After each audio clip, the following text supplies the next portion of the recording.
नमस्कार साथियों, मैं राजन कुमार आप सभी लोगों को सिद्ध स्टडी सेंटर में स्वागत करता हूं, अभिनंदन करता हूं। साथियों, हम लोगों ने पिछले क्लास में जो 19 क्लास किए थे उसमें नंद वंश के बारे में देखे थे। नंद वंश के बारे में हम लोगों ने महापद्म नंद के बारे में देखे थे। उसके बाद हम लोगों ने घनानंद के बारे में देखे थे। महापद्म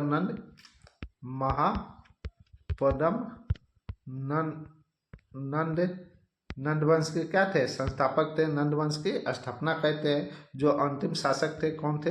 घनानंद थे। कौन थे दोस्तों? घनानंद थे, जिसको क्या कहते हैं कि चंद्रगुप्त मौर्य ने हत्या करके मौर्य वंश की स्थापना करते हैं। ये सब हम लोगों ने एक एक करके देख लिए थे। इसी में हम लोग देखे थे विदेशी आक्रमण, यानी 19वीं क्लास में हम लोगों ने क्या देखे थे? विदेशी आक्रमण के बारे में देखे थे। सिकंदर के बारे में भी हम लोग ने देखे थे कि सिकंदर ने भारत पे कब आया था और कितने महीने तक रहा था। सिकंदर ने 19 महीने तक रहा था। तो बेहतरीन क्लास पिछले क्लास में हम करवा चुके हैं। अगर आप लोग ये क्लास नहीं किए हैं तो मेरे चैनल के प्ले लिस्ट पे जाइए और जाकर वहाँ पे क्लास कीजिए। या हम इस क्लास का लिंक इस वीडियो के डिस्क्रिप्शन में भी डाल दूंगा। आप लोग वहाँ से भी क्लास को कर सकते हैं। आप लोग शुरू से एक एक क्लास कीजिए, आपको बहुत मज़ा आएगा क्लास करने में। बहुत ही बेहतरीन ढंग से आपको एक एक पॉइंट वाइज क्लास करवा रहा हूँ। टॉपिक वाइज पॉइंट वाइज आपको क्लास करवा रहा हूँ। हम लोग बिहार स्पेशल का क्लास कर रहे हैं, जिसमें प्राचीन बिहार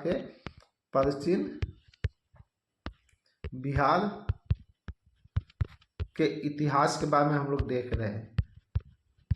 अभी क्या चल रहा है? हम लोग का प्राचीन बिहार का इतिहास चल रहा है। संपूर्ण बिहार स्पेशल में संपूर्ण बिहार से संबंधित जो भी जानकारी हो, बिहार का इतिहास, बिहार का ज्योग्राफी टोटल या अन्य जो भी जानकारी है टोटल आप लोग को एक एक टॉपिक वाइज और पॉइंट वाइज कराऊंगा। तो आप लोग मेरे चैनल से जुड़िए, जुड़ के क्लास को कीजिए। आप लोग मेरे चैनल से जुड़िएगा तो कंप्लीट क्लास आप लोग कर पाइएगा।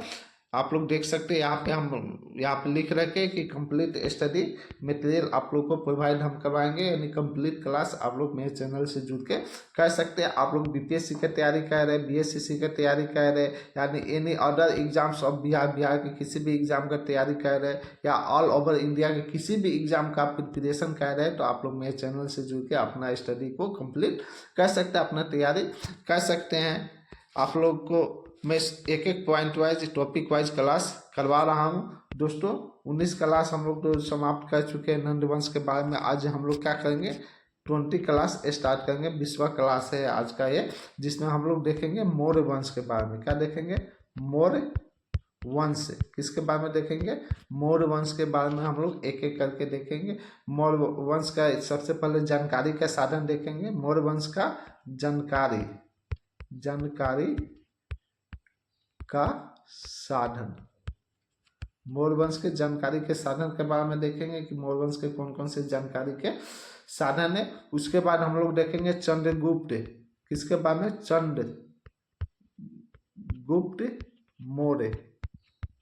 चंद्रगुप्त मौर्य के बारे में देखेंगे। यहाँ पे देख लेंगे चाणक्य के बारे में देखेंगे। उसके बाद में हम सेलुकर निकेटर के बारे में देखेंगे। सेलुकर निकेटर के बारे में भी हम लोग देखेंगे। सेलुकर निकेटर के जो पुत्री थी हेलेना, कौन थी? हेलेना। उससे चंद्रगुप्त मौर्य ने क्या कहते हैं? शादी कहते हैं। बहुत ही बेहतरीन ढंग से एक एक पॉइंट वाइज आपको टॉपिक वाइज आपको पढ़ाऊंगा। उसके बाद हम लोग देखेंगे बिंदुसार के बारे में। चंद्रगुप्त मौर्य के पुत्र कौन होते हैं? बिंदुसार के बारे में देखेंगे। बिंदुसार के पुत्र कौन होते हैं? अशोक। कौन होते हैं दोस्तों?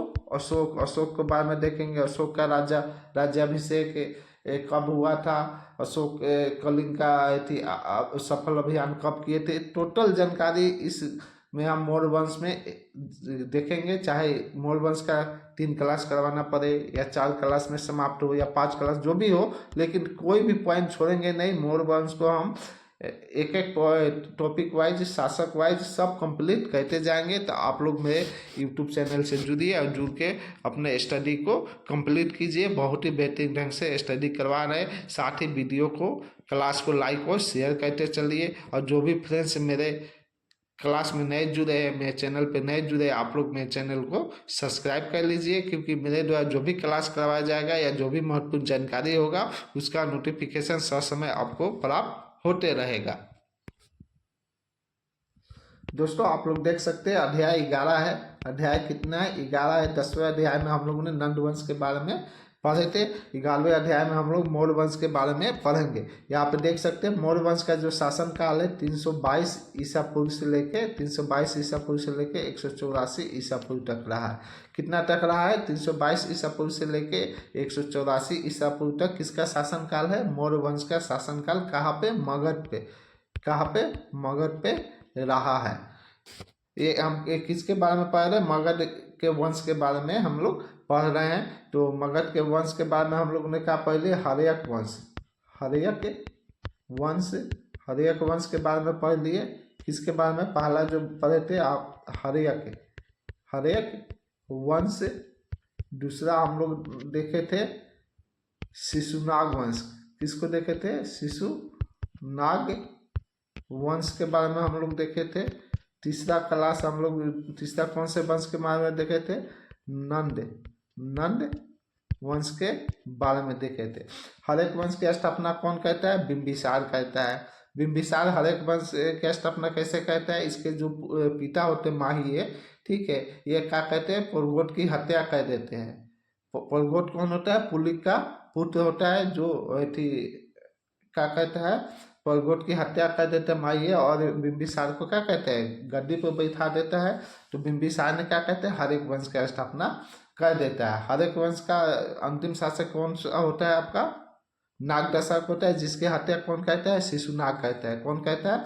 शिशुनाग कह देता है। और शिशुनाग वंश का क्या कहता है? स्थापना कर देता है। और शिशुनाग वंश का अंतिम शासक कौन होता है? आपका नंदी वर्धन होता है। कौन होता है दोस्त? नंदी वर्धन होता है। कौन सा होता है दोस्त? नंदी वर्धन होता है। और कलाशो क्या होता है? शिशुनाग का पुत्र होता है, जिसकी हत्या महापद्म नंदी चाकू घोप के कर देता है। कहाँ पे? पाटलिपुत्र में। और नंद वंश की क्या कहता है? स्थापना कहता है। क्या कहता है? नंद वंश की स्थापना कहता है। नंद वंश का अंतिम शासक घनानंद होता है, जिसकी हत्या चंद्रगुप्त मौर्य ने करते हैं और करके मौर्य वंश की स्थापना करते हैं। तो उसी मौर्य वंश के बारे में आपको यहाँ पे मैं क्लास करवाने जा रहा हूँ। आपको संक्षिप्त बता दिए, कहानी के तौर पे कुछ जो भी जानकारी था उसके बारे में आपको हम बता दिए। तो वो जानना आपके लिए जरूरी था, तभी आपको यहाँ पे समझ में होगा कि मौर्य वंश की स्थापना कब हुआ था। ये चौथा वंश है मगध का। क्या है? ये चौथा वंश कौन सा है? मौर्य वंश है, जिसका शासनकाल 322 ईसा पूर्व से लेके 184 ईसा पूर्व तक है। तो इस बात को आप लोग नोट डाउन कर लीजिएगा। आगे आप देखेंगे इसके बारे में जो भी महत्वपूर्ण जानकारी होगा, जो परीक्षा के दृष्टिकोण से होगा, सभी के बारे में एक एक पॉइंट वाइज बताऊंगा। आप लोग नोट डाउन करते चलिए, अपने तरीके से नोट्स बनाते चलिए। क्लास पर एक दो बार देखिएगा, ऐसे ही याद हो जाएगा। यहाँ पे देखिए, भारत में पहली बार केंद्रीकृत साम्राज्य, यहाँ पे कृत होगा, केंद्रीकृत साम्राज्य और विस्तृत, यहाँ पे क्या लिखा है? भारत में पहली बार केंद्रीकृत साम्राज्य और विस्तृत नौकरशाही की स्थापना मौर्य के समय में हुआ। क्या हुआ? भारत में पहली बार केंद्रीकृत साम्राज्य और विस्तृत नौकरशाही की स्थापना किसके समय में हुआ? मौर्य के समय में हुआ। भारत में अखंड भारत की परिकल्पना मौर्य काल के देन है। जो भारत में अखंड भारत की परिकल्पना है, किसका देन है? मौर्य काल का देन है। आगे देख लेते हैं। मौर्य का मूल स्थान पिपली वन था। कहाँ पर था दोस्त? मौर्य का जो मूल स्थान था कहाँ था? पिपली वन था, जो वर्तमान समय में उत्तर प्रदेश के गोरखपुर क्षेत्र में है। मौर्य का मूल स्थान कहाँ था? तो पिपली वन था। अगर एग्जाम में प्रश्न बनता है कि मौर्य का मूल स्थान कहाँ था, तो पिपली वन था, जो वर्तमान समय में उत्तर प्रदेश के कहाँ है? गोरखपुर क्षेत्र में है, जहाँ चंद्रगुप्त मौर्य का वंशज आते हैं। जहाँ से क्या आते हैं? चंद्रगुप्त मौर्य के वंशज आते हैं। यही से क्या है, चंद्रगुप्त मौर्य के वंशज आते हैं। ब्राह्मण साहित्य और पुराणों में मौर्य को शूद्र बताया गया है। ब्राह्मण साहित्य जो है और पुराण है उसमें मौर्य को क्या बताया गया है कि शूद्र। जो मौर्य थे क्या थे, एक शूद्र थे। कौन थे, शूद्र थे। जबकि बौद्ध साहित्य में इसे क्षत्रिय बताया गया है। और बौद्ध साहित्य में इसको क्या बताया गया है, क्षत्रिय बताया गया है। क्या बताया गया है दोस्त, क्षत्रिय बताया गया है। तो अगर एग्जाम में प्रश्न बनता है कि ब्राह्मण साहित्य और पुराणों में मौर्य को क्या बताया गया है, तो शूद्र बताया गया है। क्या बताया गया है, शूद्र। और बौद्ध साहित्य में मौर्य को क्या बताया गया है, तो क्षत्रिय बताया गया है। इन्हें निष्क्रय के रूप में क्षत्रिय माना जाता है। यानी इसको क्या कहा जाता है कि निष्क्रय, किसके, निष्क्रय के रूप में क्षत्रिय माना जाता है। अन्यथा ये क्या माने जाते हैं, शूद्र माने जाते हैं। आगे देखते हैं दोस्तों, यहाँ पे देख लेते हैं हम लोग मौर्य की जानकारी के साधन। यानी मौर्य का जो भी जानकारी है उसका क्या साधन रहा है, यानी resource for the information of Maurya. क्या, resources for the information of Mauryas. आगे देख लेते हैं अर्थशास्त्र, यानी जो अर्थशास्त्र है उसके अनुसार मौर्य का जो भी जानकारी के साधन है वो एक एक करके हम लोग देखेंगे। आचार्य विष्णुगुप्त, जिन्हें चाणक्य के नाम से भी जाना जाता है। चाणक्य जो है उनको किस नाम से जानते हैं, विष्णुगुप्त के नाम से भी जानते हैं। वही आप लिख रहा है, आचार्य विष्णुगुप्त जिन्हें चाणक्य के नाम से भी जाना जाता है। इनके अर्थशास्त्र पुस्तक, यानी इनके द्वारा जो अर्थशास्त्र पुस्तक लिखा गया है उनसे क्या मौर्य की जानकारी प्राप्त होता है। वो अर्थशास्त्र जो पुस्तक है किसके, चाणक्य के, उसमें मौर्य वंश के क्या होता है, जानकारी का जो भी साधन है, जानकारी है, वो क्या होता है, मालूम होता है। ये राजनीतिक विज्ञान का प्रमुख ग्रंथ है। ये जो अर्थशास्त्र है ये क्या है, राजनीतिक विज्ञान का क्या है, प्रमुख ग्रंथ था। आगे देखते हैं, अर्थशास्त्र में 15 अधिकरण। कितने अधिकरण है अर्थशास्त्र जो लिखा गया और थी आपके विष्णुगुप्त द्वारा यानी चाणक्य द्वारा, उसमें 15 क्या है आपका अधिकरण है, 140 प्रकरण है और 4000 क्या है श्लोक है। तो अगर एग्जाम में आ जाए प्रश्न कि चाणक्य द्वारा अर्थशास्त्र जो पुस्तक लिखा गया है उसमें अधिकरण कितने हैं, तो 15 है। अधिकरण 15 है। प्रकरण कितने हैं, तो 140 का है प्रकरण है। और श्लोक कितने हैं, तो श्लोक आपका 4000 है। कितने हैं दोस्तों, 4000 है। इस बात को भी आप लोग ध्यान रखिएगा। आगे देखते हैं, इसके छठे अधिकरण में राज के सप्तांग, यानी जो इसका छठा अधिकरण है उसमें जो राज के सप्तांग है यानी 7 सिद्धांत का वर्णन किया गया है। कितने सिद्धांत का वर्णन किया गया है, जो छठे अधिकरण है। अधिकरण कितने हैं, 15। तो 15 में से जो छठा अधिकरण है उसमें राज के जो 7 सिद्धांत है उसका वर्णन किया गया है। वो कौन कौन सा सिद्धांत है यहाँ पे हम लोग एक एक करके देख लेते हैं। पहला सिद्धांत है स्वामी। स्वामी किसको कहा जाता है, राजा का। जो राज का प्रमुख शासक होता है उसको क्या कहते हैं, स्वामी कहते हैं, नहीं राजा कहते हैं। आगे देखते हैं, अमर्त्य क्या है, अमर्त्य। अमर्त्य किसको कहा जाता है, मंत्री को, यानी राजा को सलाह देने वाला अधिकारी को और नौकरशाह को क्या कहते थे, अमर्त्य कहते थे। यानी अमर्त्य जो छठा आपका अधिकरण है इसमें जो सिद्धांत का वर्णन किया गया है, छठे अधिकरण में 7 सिद्धांत का वर्णन किया गया है। तो उसी 7 सिद्धांत के बारे में यहाँ पे हम आपको बता रहे। पहला सिद्धांत बता दिए, स्वामी। स्वामी किसको कहा जाता था, राजा को, यानी राजा का प्रमुख शासक। राज्य का जो प्रमुख शासक होता है उसको क्या कहा जाता था, राजा। उसके बाद अमर्त्य क्या होता है, अमर्त्य राजा को सलाह देने वाला अधिकारी और नौकरशाह को क्या कहते थे, अमर्त्य कहते थे। आप लोग एक सीरियल आता था द अशोका, क्या आता था, द अशोका। द अशोका आप लोग देखे होंगे सीरियल, बहुत सारे फ्रेंड्स देखे होंगे, अगर नहीं देखे होंगे तो जाके देखिएगा। उसमें अमर्त्य शब्द का प्रयोग किया जाता है। ठीक है, अमर्त्य किसको बोला जाता है? जो मंत्री होता है उसको अमर्त्य बोला जाता है। बहुत ही अच्छा ये सीरियल है। ठीक है, आप लोग इसको देख सकते हैं। उसमें बताया गया है कि अशोक ने कैसे बचपन में क्या किए, कैसे यहाँ पे अशोक को लेके आए चाणक्य, कैसे गद्दी पर बैठे, कैसे कलिंग को क्या किया अशोक ने विजय थी अभियान किए, टोटल उसमें बताया गया। आप लोग वहाँ सीरियल देख सकते हैं, बहुत अच्छा सीरियल है द अशोक का। तो आगे देखते हैं दोस्तों। दुर्ग, दुर्ग मतलब क्या होता है? किला होता है। दुर्ग मतलब किला। राज्य की रक्षा और सुरक्षा के लिए किलाबंद स्थान को क्या कहा जाता था? दुर्ग होता है।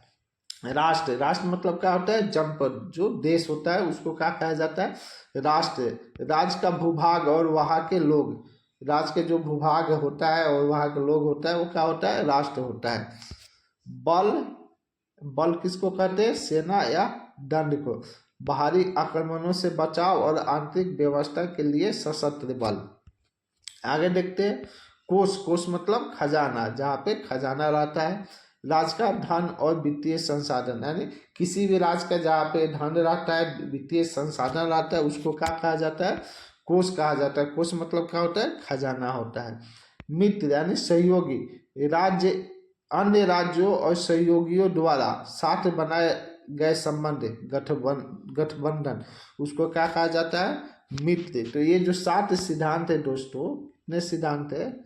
ये जो 7 सिद्धांत है, 7 सिद्धांत के बारे में आपको बताए। ये जो अर्थशास्त्र के जो 15 अधिकरण है, कितने अधिकरण है? 15 अधिकरण है। 15 अधिकरण के छठे अधिकरण में इसका क्या किया गया है? वर्णन हुआ है इसका। ये 7 सिद्धांत का वर्णन कहाँ पे है? तो छठे अधिकरण में है। दोस्तों आगे देख लेते हैं। इस ग्रंथ यानी जो अर्थशास्त्र चाणक्य द्वारा लिखा गया है, इस ग्रंथ के समकक्ष यानी अर्थशास्त्र के समकक्ष इतिहास में 2 ग्रंथ और लिखे गए हैं। कौन कौन सा है? द पॉलिटिक्स लिखा गया है, वो किसके द्वारा लिखा गया है? अरस्तु के द्वारा लिखा गया है। और द प्रिंस किसके द्वारा लिखा गया है? निकोलो मेकी या वेली के द्वारा लिखा गया है, रचित किया गया है। इसके अलावा एक और भी लिखा गया है, अमुक्त मालयादा। क्या है? अमुक्त मालयादा राजनीतिक विद्वान का ग्रंथ है। ये क्या है? अमुक्त मालयादा क्या है? एक राजनीतिक विज्ञान का ग्रंथ है, जिसको राजा कृष्णदेव ने लिखी थी। क्या की थी? राजा कृष्णदेव ने इसको लिखे थे। तो अगर एग्जाम में आ जाए कि अर्थशास्त्र जो चाणक्य द्वारा लिखा गया है, इसके समकक्ष और कितने ग्रंथ लिखे गए, तो 2 ग्रंथ लिखे गए हैं। कौन कौन सा है? जो पॉलिटिक्स है, जो अरस्तु द्वारा लिखा गया है। और द प्रिंसेस है, जो किसके द्वारा लिखा गया है? निकालो मेकाली के द्वारा लिखा गया। और एक और लिखा गया है, इसके अलावा और भी एक लिखा गया है, अमुक्त मालयादा, जो किसके द्वारा लिखा गया है? कृष्णदेव राय, राजा कृष्णदेव राय के द्वारा लिखा गया। एक क्या है? राजनीतिक विज्ञान का ग्रंथ है। तो पहला हम लोग देख लिए जानकारी के जो साधन था। पहला हम लोग ने अर्थशास्त्र, क्या था? अर्थशास्त्र, चाणक्य का जो अर्थशास्त्र है, इसके अनुसार क्या होता है? मोर के जानकारी हमें मिलता है। उसके बाद हम लोग दूसरा क्या है? मुद्रा राक्षस, विशाखा दत्त द्वारा रचित ग्रंथ। ये मुद्रा राक्षस है, किसके द्वारा लिखा गया है? विशाखा दत्त द्वारा लिखा गया है। ये प्रश्न आते हैं, कौन से ग्रंथ किसके द्वारा लिखा गया है, ये भी प्रश्न एग्जाम में बनते हैं। तो आप लोग अच्छे से नोट डाउन करते चलिएगा। मुद्रा राक्षस किसके द्वारा लिखा गया है? विशाखा दत्त के द्वारा लिखा गया है, जिसमें मौर्य कालीन गुप्तचर व्यवस्था की जानकारी मिलती है। तो मौर्य कालीन जो गुप्तचर व्यवस्था की जानकारी मिलती है, किससे मिलती है? मुद्रा राक्षस से मिलती है। एक किसके द्वारा लिखा गया है? विशाखा दत्त के द्वारा लिखा गया है। तीसरा है बृहत्कण्ठ मंजरी, बृहत्कण्ठ मंजरी। ये 11वीं सदी की प्रसिद्ध कश्मीरी संस्कृत कवि क्षेमेंद्र द्वारा रचित है। यानी बृहत्कण्ठ मंजरी जो लिखा है, वो किसने लिखा है? जो कश्मीरी संस्कृत कवि कौन थे? क्षेमेंद्र थे, उन्होंने इसकी रचना की है। इस बृहत्कण्ठ मंजरी में मौर्य की जानकारी मिलती है। इसमें भी क्या है? मौर्य की जानकारी प्राप्त होती है। चौथा क्या है, इंडिका। चौथा क्या है, इंडिका। इंडिका को किसने लिखा है, मेग अस्टनिज ने लिखा है। किसने लिखा है, मेग अस्टनिज ने इसको लिखा है। इंडिका में मौर्य का वर्णन किया गया है, यानी इंडिका में किसका वर्णन किया गया है, मौर्य का वर्णन किया गया है। मेग अस्टनिज चंद्रगुप्त मौर्य के दरबार में यूनानी सेलुकस निकेतर का राजदूत था। ये जो मेग अस्टनिज था ये क्या था, एक चंद्रगुप्त मौर्य के दरबार में आया था, एक क्या राजदूत बन के। एक किसका राजदूत था, सेलुकस निकेतर का, जो यूनानी सेलुकस निकेतर था, जिसके पुत्री से हेलेना से क्या करेंगे, चंद्रगुप्त मौर्य शादी करेंगे। उसी का क्या था, सेलुकस निकेतर का क्या था, ये राजदूत था जिसने इंडिका लिखा था, जिसने इंडिका लिखा है, जिसमें मौर्य का क्या किया है, वर्णन किया है। आगे देखते हैं, इंडिका के बारे में कुछ जान लेते हैं। मौर्य साम्राज्य का विस्तार से विवरण मिलता है। इंडिका में क्या होता है, मौर्य वंश का विस्तार से वर्णन मिलता है। इस पुस्तक में कश्मीर का उल्लेख मिला है। इसी पुस्तक यानी इंडिका में ही क्या मिला है, कश्मीर का उल्लेख मिला है। इस पुस्तक में यानी इंडिका में बलूचिस्तान यानी पाकिस्तान के लिए इस शब्द का प्रयोग किया गया है। यानी पाकिस्तान के लिए कौन से शब्द का प्रयोग किया गया है, बलूचिस्तान का। किस में, इंडिका में, यानी पाकिस्तान का क्या होता है, उल्लेख मिलता है। इसमें उत्तरापथ का उल्लेख मिलता है। इंडिका में किसका उल्लेख मिलता है, उत्तरापथ का उल्लेख मिलता है। इंडिका में ताम्रलिप्त बंदरगाह यानी तक्षशिला में है, जो ताम्रलिप्त बंदरगाह का है तक्षशिला में है, उसका भी उल्लेख इंडिका में मिलता है। ये पुस्तक मूल रूप से उपलब्ध नहीं है, यानी इंडिका जो पुस्तक है मूल रूप से क्या है, उपलब्ध नहीं है। इंडिका के संकलनकर्ता डॉक्टर स्वानगवेग है, यानी इंडिका के जो संकलनकर्ता है कौन है, डॉक्टर स्वानवेग है। कौन है, डॉक्टर स्वानवेग है, जिन्होंने 1846 ईस्वी में संकलन किए थे। यानी 1846 ईस्वी में इंडिका पुस्तक का क्या किया गया था, संकलन किया गया था। और जो संकलन किए थे उनका क्या नाम था, डॉक्टर स्वानवेग था। तो अगर एग्जाम में प्रश्न बनता है कि इंडिका पुस्तक का संकलन कब किया गया था, तो 1846 ईस्वी में किया गया था। कब किया गया था, 1846 ईस्वी में किया गया था। किसने किया था, तो डॉक्टर स्वानवेग ने किए थे। किसने किए थे, डॉक्टर स्वानवेग ने किए थे। आगे देख लेते हैं दोस्त। इंडिका का अंग्रेजी में अनुवाद J.W. मैक्रिंडल ने 1877 ईस्वी में किए थे। अगर एग्जाम में प्रश्न बनता है कि इंडिका का अंग्रेजी में अनुवाद किसने किए थे, तो J.W. मैक्रिंडल ने किए थे। कब किए थे, तो 1877 ईस्वी में किए थे। कब किए थे, 1877 ईस्वी में किए थे। तो इस बात को आप लोग नोट डाउन कर लीजिएगा। आगे देख लेते हैं दोस्त। इंडिका में पाटलिपुत्र राजधानी का वर्णन किया गया है। जो पाटलिपुत्र राजधानी मगध का था, तो उसका वर्णन किस में किया गया है, इंडिका में किया गया है। और पाटलिपुत्र के लिए पोलीब्रोथा शब्द का प्रयोग किया गया है। पाटलिपुत्र के लिए कौन से शब्द का प्रयोग किया गया है, पोलीब्रोथा शब्द का प्रयोग किया गया है। तो अगर एग्जाम में प्रश्न बनता है कि पोलीब्रोथा शब्द का प्रयोग किसमें किया गया है, तो आपका इंडिका में किया गया। इंडिका किसके द्वारा रचित किया गया है, तो मेग अस्टनिज के द्वारा रचित किया गया। मेग अस्टनिज कौन था, तो सेलुकस निकेतर का राजदूत था, जो चंद्रगुप्त मौर्य के दरबार में आया था। आगे देखते हैं। पाटलिपुत्र गंगा और सोन नदी के संगम पे अवस्थित है।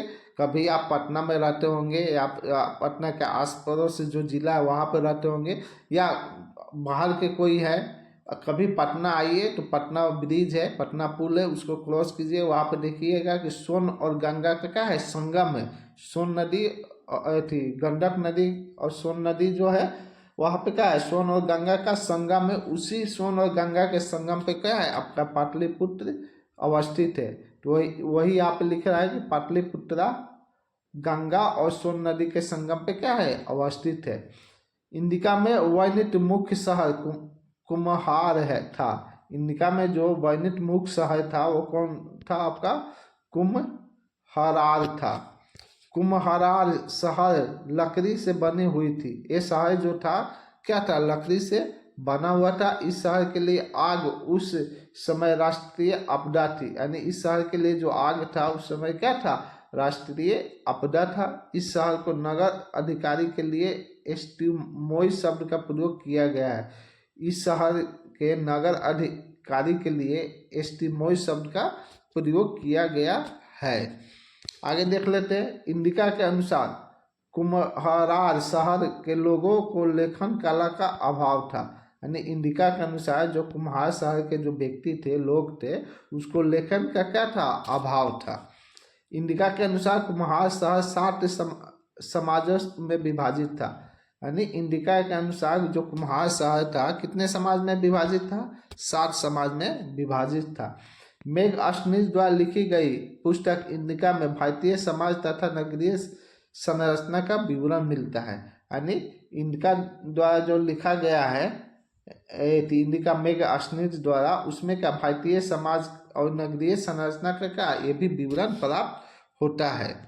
तो दोस्तों इंडिका के बारे में भी हम लोग ने देख लिए।